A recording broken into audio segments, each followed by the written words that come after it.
Okay, I think I'm finally going to get around to using the oxidation number concept here to allow you um, uh, we're going to look at some reactions, and we're going to use the oxidation number to kind of answer a few questions. So here's an example. Here's an example problem, which is take iron metal.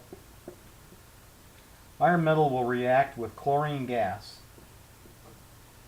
okay, to form ferric chloride. Remember, ferric chloride is iron in the +3 state. Okay, so if you look at ferric chloride on the right here, we can see that iron is in a +3 because chloride, each chlorine is in a -1. And if you go back to, again, these are now oxidation numbers. Again, an artificial kind of bookkeeping mechanism as a way of keeping track of electrons. But if you go back to the rules in the table 4.3, you'll see that chlorine, in almost all cases, will have an oxidation number of -1. The exceptions are when it exists as chlorine gas, in which case it's 0, oxidation number 0, or when it is bonded with oxygen in one of those oxychlorine anions like hypochlorite, chlorite, chlorate, or perchlorate. And there's probably some other exceptions too, like when it's joined with fluorine. But in almost all the cases, it's -1. So that's kind of the rule here. And you can see now that on the left-hand side, iron started out here in the 0 state. It's iron metal. Again, it was the first rule: is that if you're an element, you're not an ion, you're just a regular uncharged element, you have an oxidation number of 0. And similarly, the chlorine atoms in chlorine gas are also 0 for the same reason. Okay, so here we have a case of chlorine is going to be going from a oxidation number of 0 to -1, and iron is going to be going from an oxidation number of 0 to +3. Okay, now going all the way back to our first discussion of what a redox reaction is. We had basically said, well, redox is some oxidizing agent. In this case, it's chlorine gas, is oxidizing something like a metal, in this case iron, to produce, in the case of the metal, a more stable oxide from an energy standpoint, which in this case is ferric oxide. And in the process, the oxidizing agent, chlorine gas, becomes reduced by the metal to become its more stable chloride anion.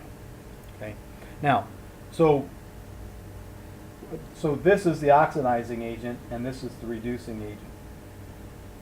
Well, why is that? Well, there's many reasons to see why this is, but the oxidation number concept is valuable in this way. When we see that chlorine goes from 0 to -1, you can see that the oxidation number of chlorine is being reduced. Essentially, in the same way, chlorine gas is being reduced by iron, but the oxidation number is being reduced from 0 to -1. Similarly, the oxidation number of iron is being increased, oxidized, by going from 0 to +3. So oxidation process always results in an atom taking on a higher oxidation number, like in this case iron. And when a compound is being reduced, it takes on a lower oxidation number. Okay, so that's kind of one way to see which one's being oxidized, which one's being reduced. There's a few other ways too, or at least there's one that I'm going to show you, which is another way of treating this reaction above here is to think about it taking place. It's almost like a mental exercise, taking place as two half reactions. Essentially, one which is iron becoming iron oxide, ferric, the ferric ion, plus 3 electrons. So again, this is kind of a mental exercise to show that iron metal can actually change to becoming an iron cation so long as it loses 3 electrons. Okay. Similarly, a chlorine gas, so basically 2 chlorine atoms, can become 2 chloride ions, anions, so long as it gains 2 electrons. So if we add 2 electrons to chlorine, they'll become 2 chloride ions. Now the reason we know that these are balanced is just by looking at the charge. We know that for this first reaction with iron, it started with a neutral charge, 0. And what it ended up with is a cation of +3 and 3 electrons with -1. So it's still balanced here. Similarly, on the left here with chlorine, the left-hand side has a net -2 charge on the left, and it also has a net -2 charge on the right. So this is a kind of way of saying and then of course, as you can see, iron cations will join with chlorine anions to form the right compound. Okay. Now, to balance this, we need to make sure that the electrons are balanced, because electrons just don't come and go as you please. So in order to balance this, we have to multiply this top by 2, and we have to multiply the second one by 3, and we'll end up with, and I do that just because I have 3 electrons and 2 electrons. I choose the least common denominator to get to 6 here, and we'll end up with 2 irons produce 2 ferric cations and 6 electrons, and 6 electrons plus the 3 chlorine gases will result in 6 chlorides. 6 chlorides. Yeah. Okay. And then if you add all these together, basically kind of add both sides, the electrons go away,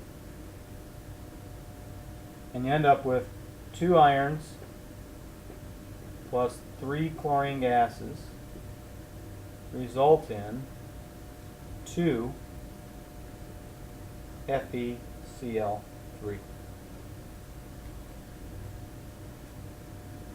This becomes now the balanced reaction of the one that I drew at the top. Again, I drew it, it wasn't balanced. There was a big question mark of what are the coefficients here.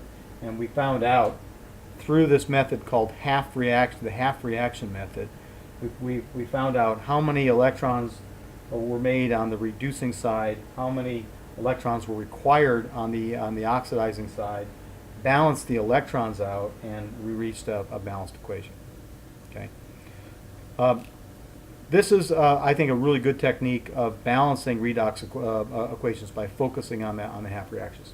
The book has a second method, and you know, I rather than me redrawing the method, this is something that maybe we can discuss. But in the book, the sample problem, I would say 4.9, sample problem in 4.10 is actually really good. And there's 2 of them in there. There's one that has to do with lead sulfide, and I'd actually recommend you looking at the second one first. The second one's easier. The first one has a little tricky step in it that we can talk about, but the part B in 4.10 is actually pretty straightforward. And basically it's a technique that still uses oxidation number, but instead of it drawing half reactions involving electrons, it actually plays a simple sort of math game with the change of oxidation numbers there for every element involved in the reaction that actually changes its oxidation number. Okay. So take a look at that, and we can discuss that as well. Okay, I think that's all I wanted to cover in this one.